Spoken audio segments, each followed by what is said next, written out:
નમસ્કાર વિદ્યાર્થી મિત્રો, માય ઓનલાઈન સ્કૂલમાં આપ સર્વેનું ભાવભર્યું સ્વાગત છે.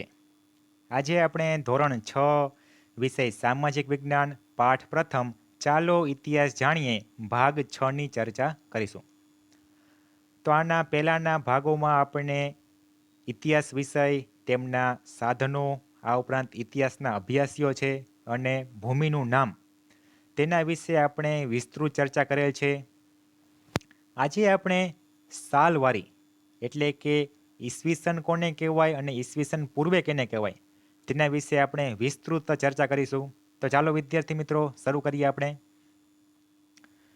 સાલવારી ઇતિહાસમાં સમયનું ખૂબ જ મહત્વ છે. ઘટનાઓ સમય અને સ્થાનની સાથે જ લખી શકાય છે. આપણે સમયને તારીખ, માસ અને વર્ષ સાથે સાંકળીને સમજીએ છીએ, જેમ કે જુલાઈ 2018 અને શુક્રવાર. આ પ્રમાણે સમયની ગોઠવણી ઈસુ ખ્રિસ્તના જન્મ સાથે સંકળાયેલ છે. એટલે કે આધુનિક સમયમાં આપણને જે કેલેન્ડરનો ઉપયોગ કરીએ છીએ, જે પ્રકારે તારીખ લખીએ છીએ, તે આપણને શેની સાથે સંકળાયેલ છે? તો કે ઈસુ ભગવાનના જન્મ સાથે સંકળાયેલ છે. ખ્રિસ્તી ધર્મના એટલે કે ક્રિશ્ચન ધર્મના સ્થાપક ઈસુ ખ્રિસ્ત, તેના જન્મ સાથે સંકળાયેલ છે. ખ્રિસ્તી ધર્મના સ્થાપક ઈસુ ખ્રિસ્તના જન્મને દુનિયામાં કાળગણના સાથે જોડવામાં આવે છે.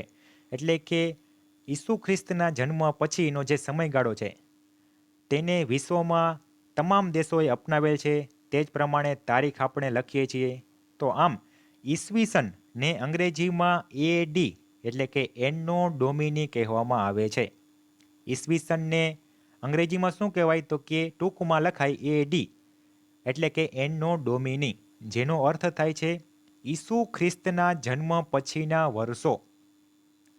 એડીનો અર્થ શું થાય? તો કે ઈસવીસન એટલે કે ઈસુ ભગવાનના જન્મ પછીનો જે કંઈ પણ વર્ષો છે, તેનો સમયગાળાને કહેવાય એડી.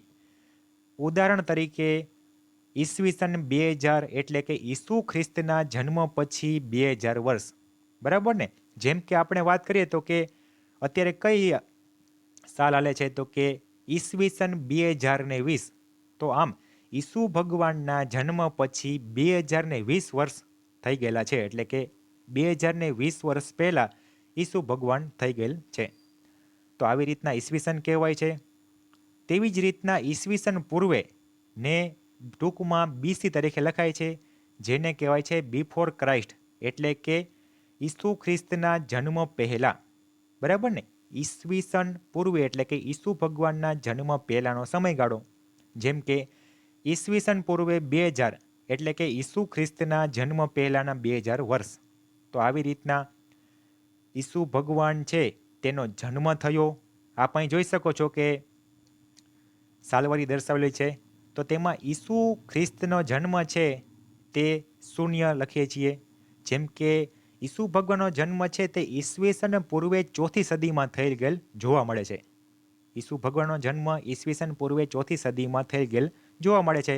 પરંતુ આપણે અહીં ઈસવીસનની શરૂઆત થતાં જ ઈસુ ભગવાનનો જન્મ રાખીએ છીએ. અને તેના પછીનો જે સમયગાળો છે, એટલે કે ઈસુ ભગવાનનો જન્મ થઈ ગયો, તેના પછીનો સમયગાળાને ઈસવીસન ટૂંકમાં એડી અને સીઈ તરીકે લખવામાં આવે છે, જેને અંગ્રેજીમાં એડી એટલે કે એનો ડોમિની કહીએ છીએ. તો આ એનો અને ડોમિની એ ગ્રીક શબ્દો છે, જેનો અર્થ શું થાય? તો કે ઈસુના જન્મ પછીના વર્ષો અથવા તો ભગવાનના સમયનું વર્ષ. કેમ કે ઈસુ ભગવાનનો જન્મ થઈ ગયો, તેના પછીનો સમયગાળો એટલે કે ભગવાનના સમયનું વર્ષ. અને તેને સીઈ તરીકે પણ દર્શાવવામાં આવે છે, જેને કહેવાય છે કોમન એરા. શું કહેવાય છે? તો કે કોમન એરા. તો આમ કોમન એરાનો અર્થ થાય છે સામાન્ય કે સાધારણ યુગ. ઈરા એટલે કે યુગ, આમ સાધારણ યુગ. તો આવી રીતના ઈસુ ભગવાનના જન્મ પછીના સમયગાળાને ઈસવીસન કહેવાય અને ઈસુ ભગવાનના જન્મ પહેલાંના સમયગાળાને ઈસવીસન પૂર્વે એટલે કે પહેલાં થઈ ગયેલું, તેને કહેવાય છે ટૂંકમાં બીસી અને બીસીઈ. બીસી એટલે બિફોર ક્રાઇસ્ટ, જેને ઈસુના જન્મ પહેલાંના વર્ષો, અને બીસીઈ એટલે કે બિફોર કોમન ઇરા, જેને સામાન્ય કે સાધારણ યુગ પૂર્વે. તો આવી રીતના આપણે ટૂંકમાં ગુજરાતીમાં કેમ લખીએ છીએ કે ઈસવી સન પૂર્વે એટલે કે ઈ સ પૂર્વે લખી છે ને, તો તેવી રીતના અંગ્રેજીમાં બીસી અથવા તો બીસીઈ લખવામાં આવે છે અને ગુજરાતીમાં આપણે લખીએ છીએ ઈ સ. એવી રીતના અંગ્રેજીમાં એડી અથવા સીઈ લખવામાં આવે છે. હવે આપણે યાદ કેમ રાખીશું કે એડી એટલે કયો સમયગાળો અને બીસી એટલે કયો સમયગાળો? તો એના માટેની એક ટ્રીક જો એડીમાં સૌપ્રથમ શું આવે તો કે એ આવે, એડી એટલે એ આવે. તો એ ક્યારે આવે તો કે સૌથી પહેલા આવે, એટલે કે ઈસુ ભગવાનનો જન્મ થઈ ગયો તેના પછીનો સમયગાળો એટલે કે એ. બી કઈ આવે તો કે બી પછી આવે, એ પછી બી આવે, એટલે કે ઈસુ ભગવાનના જન્મ પહેલા નો સમયગાળો છે તેને કહેવાય છે બીસી. તો આવી રીતના ઈસવી સનને અંગ્રેજીમાં શું કહેવાય તો કે એડી. ઈસવી સનને શું કહેવાય તો કે એડી અને ઈસવી સન પૂર્વેને શું કહેવાય તો કે બીસી. તો આવી રીતના દર્શાવવામાં આવે છે. હવે આપણે માહિતી મેળવીએ કે આ સાલવારી છે તેની ઉપરથી આપણને ઇતિહાસ વિશેની શું માહિતી મળે. તમને પ્રશ્ન થશે કે આપણને આ સરે સમજાવ્યું કે આવી રીતના સાલવારી છે, આવી રીતના વર્ષ દર્શાવવામાં આવે છે, પરંતુ આને અને ઇતિહાસને શું સંબંધ છે? તો તેના વિશે આપણે માહિતી મેળવીએ. જેમ કે કોઈ પણ વર્ષ છે તેને કેટલા સમયગાળો થયો તેને જાણવા માટે આપણને એક તો ચાલુ વર્ષ ઉપરાંત આપેલ વર્ષ એમ આપેલું હોય, બરાબર? એટલે કે જો આપણને ઈસવીસન પૂર્વેનો સમયગાળો આપેલો હોય અને પૂછ્યું હોય કે કેટલા વર્ષ થયા અને ઈસવીસન આપેલી હોય અને આપણને પૂછ્યું હોય કે કેટલા વર્ષ થયા છે, તો તેનો સમયગાળો આપણે કેવી રીતના શોધી શકીએ છીએ?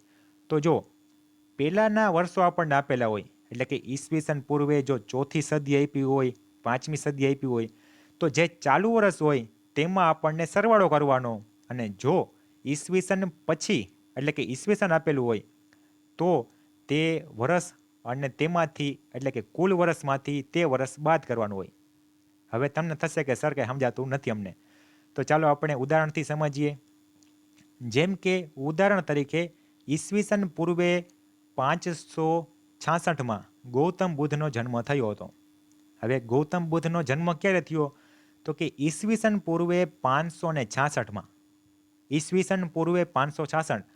તો આપણને પ્રશ્ન થાય કે ગૌતમ બુદ્ધનો જન્મ થયો તેને કેટલા વર્ષ થયા તે આપણને શોધવું હોય તો કેવી રીતના શોધી શકીએ? તો કે સૂત્ર મૂકવાનું. સૂત્રમાં શું છે તો કે ચાલુ વર્ષ તેમાં આપેલ વર્ષ છે તેનો સરવાળો કરવાનો એટલે મળી જાય આપણને કુલ સમયગાળો. જેમ કે ચાલુ વર્ષ એટલે કે 2020. ચાલુ વર્ષ એટલે કે 2020. કયો સમયગાળો આપણે શોધવાનો છે તો કે ગૌતમ બુદ્ધનો જન્મ તો કે 566, પણ ક્યારે તો કે ઈસવીસન પૂર્વે એટલે કે પહેલા છે. હવે પહેલા હોય તો શું કરવાનું તો કે બેયનો સરવાળો. તો 2020 વત્તા 566, તો આમ 2586 વર્ષ થયા. તો આમ આપણે ઇતિહાસ જાણી શકીએ કે ગૌતમ બુદ્ધનો જન્મ આજથી 2586 વર્ષ પહેલાં થયેલો હતો. તેવી જ રીતના જો કોઈ સાલ આપણને આપી હોય ઈસવીસનની, જેમ કે ઈસવીસન 1869માં ગાંધીજીનો જન્મ થયો પોરબંદરમાં, તો તેને કેટલા વર્ષ થયા તે આપણને શોધવું હોય તો શું કરવાનું કીધું છે તો કે ચાલુ વર્ષ તેમાંથી જે વર્ષ શોધવાનું હોય તે બાદ કરી નાખવાનું. જેમ કે 2020 તે ચાલુ વર્ષ છે અત્યારે હાલનું વર્ષ, તેમાંથી શોધવાનું શું છે તો કે ઈસવીસન 1869. તો ઈસવીસન એટલે શું તો કે પહેલાંનો સમયગાળો, ઈસુ ભગવાનનો જન્મ થઈ ગયો તેના પછીનો સમયગાળો, તો તેમાં આપણને બાદ કરવાના. એટલે કે 2020માંથી 1869 આપણે બાદ કરીએ તો 151 વર્ષ થયા.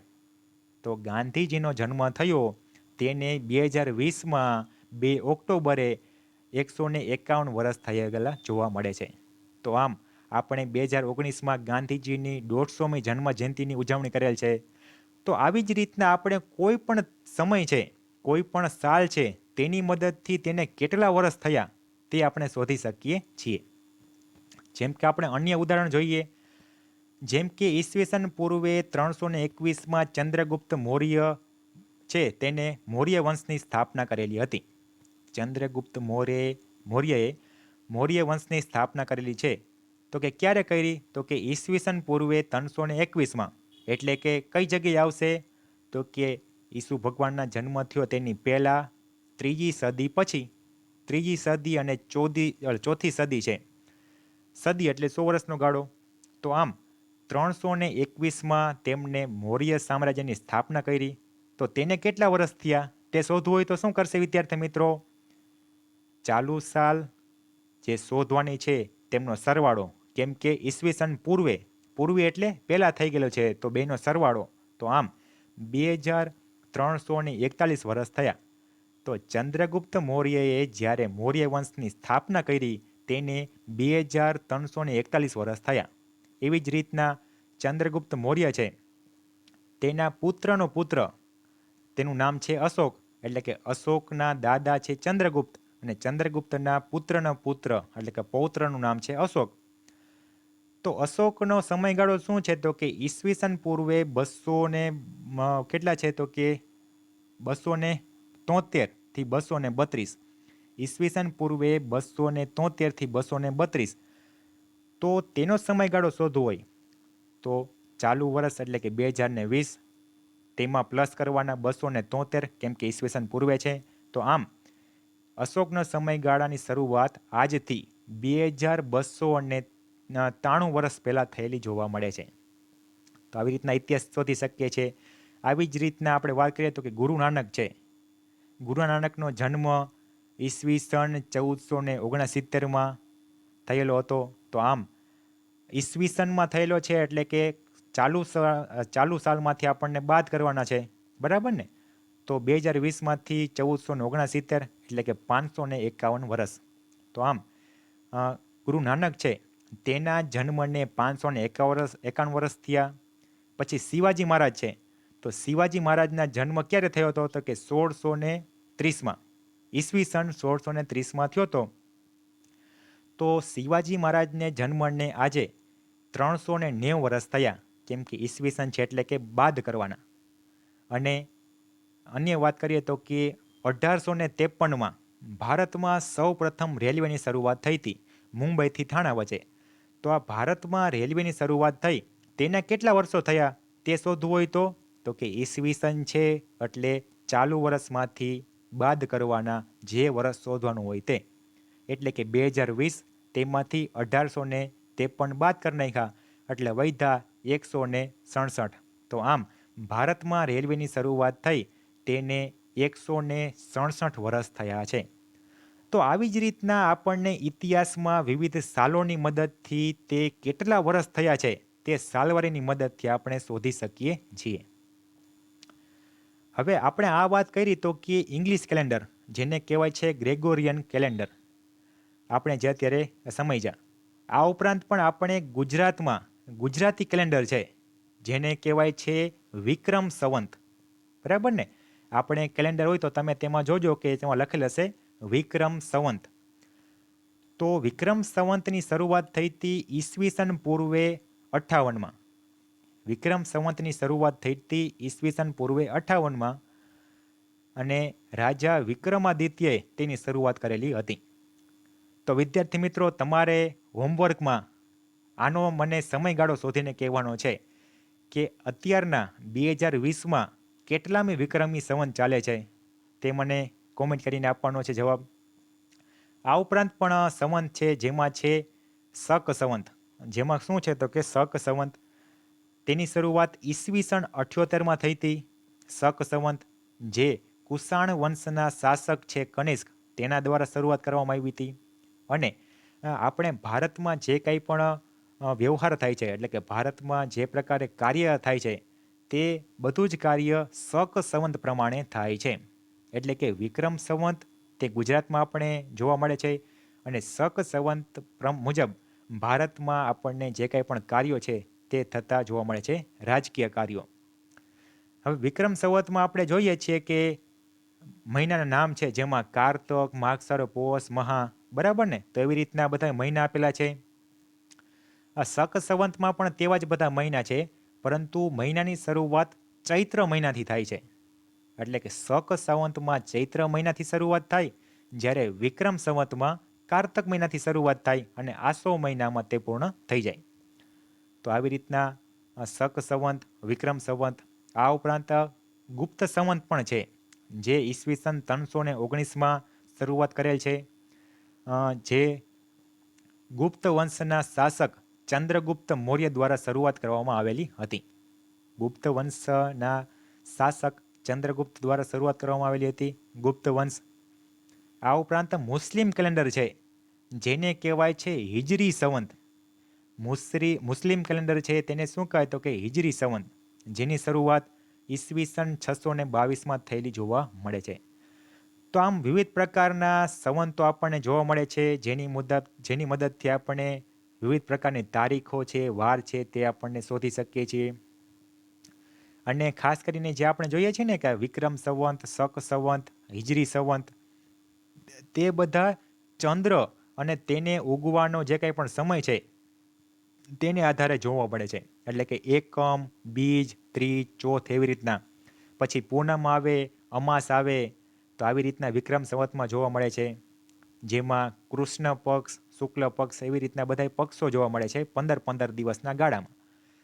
તો આવી રીતના વિવિધ પ્રકારના સંવંતોની આપણે ચર્ચા કરી.